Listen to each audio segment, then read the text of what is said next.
It's time for an explanation.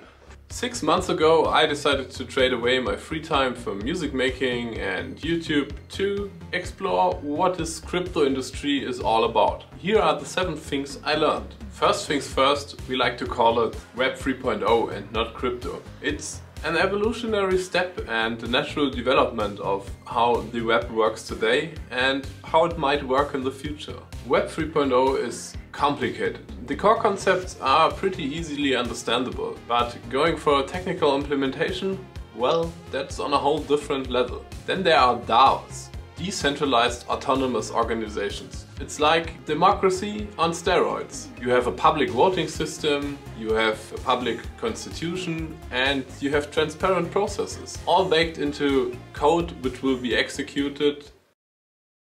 Not everything is a scam.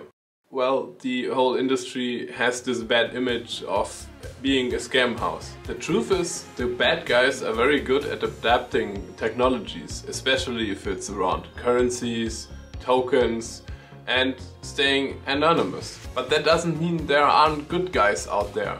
I'd say on every 10 projects out there, there is one good project. Which brings me to NFTs, or non-fungible tokens. At its core, a non-fungible token is nothing else than a digital asset. A non-fungible token is a unique thing. There is only one original. The best thing is compared to this patch of music. I can create this patch and I can listen to it and I can do a recording and I can copy the recording as many times as I want. But the original is still here. If I start ripping out the cables and twist the knobs, the piece of music is gone forever. An NFT can be so much more than just an expensive piece of art.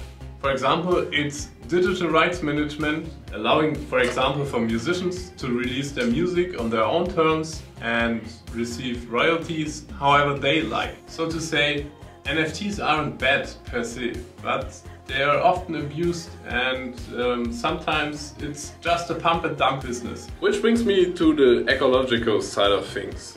Admittingly, cryptocurrencies, especially the early ones, are very energy hungry, and that's for a reason. The idea was to design it in a way that it makes it impossible for a single attacker to compromise the whole network. And that was done by doing complicated math. Well, as I said before, the technological development is still happening. It hasn't been finished yet, and there are yet many problems which need to be solved. Compared to old vinyl discs, and I'm not talking about the things we got in the 80s, I'm talking about the first generation of vinyl discs. Compared to the digital music we have today, and you can see where the development is heading.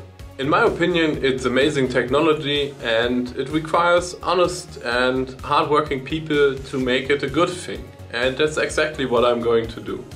I will continue my adventures in the Web 3.0 space.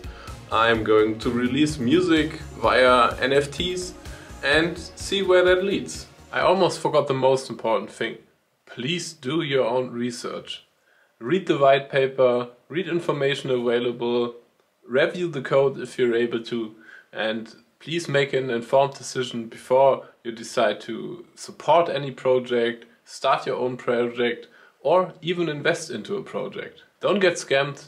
And if you're unsure or cannot figure out something, don't be afraid to ask. And now, on to some music making.